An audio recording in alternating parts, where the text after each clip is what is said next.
আল্লাহ net. আরে বন্ধু, হ্যাঁ বন্ধু। ডিউটি যাস নি? আরে না, ডিউটি যাইনি। কে নতুন চাকরি লে অ্যাবসেন্ট করতে? আরে পাগলা, নতুনের বস এটি আমার বস মো চাকরি চলে গেছে। কি কদিন আগে চাকরি চলে গেল কেন ওরা? আরে চাকরি লিস বেড়া চলে চাকরি হতো না, বোরকা পরে যায় চাকরি লিসি। আমি মুখ মুজা কাম করি, খালি অফিসারে রাখে খালি কথা কয়, কথার তো আর উত্তর দা পারেন। আমি তো বেটা চল, এখন চাকরি লিসি বিডি চল খেয়ে যায়। লাস্টে কি করবো, এরকম করতে করতে 2-4 দিন ডিউটি করার পরে ধরে ফেলে দিছে।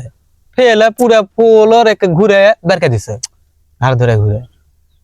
এখন বেটা চলে চাকরি হয় না, দেখে আমি গেছি ক আলাকে বিবো কি নাই, বেরকে দিল। তুই কামটা করছো কি? কি কাম করেছি? হ্যাঁ, তুই নিয়ে মানুষ চাকরি লিছিস, তুই তো জেলত জানি, এরা তো সৌভাগ্য তোরই। জেলত দিবে কে? আমি কি করেছি? তুই কি কামটা করছো তুই জানিস না? চাকরি হতে না আছে, কি করবো? হবে কদিন পরে, তুই তো কি পাট পারে কাম করছিস রে। এখন ভাবে আমার দিন চলিত না। হাই রে বাবা, তুই কঠিন পাট পারে কাম করছিস বন্ধু, তোর কাছে থাকা যাবে না। তুই মরবো, আমিও মরবো। তুই এক খাস তো আমাকে ভাত দিয়ে যাচ্ছ, চাকরি নাই দোস্ত, এক খাস তুই মরিস একাই মর বন্ধু, আমার মরা লাগবে না, তুই আমার মরা লাগবে না।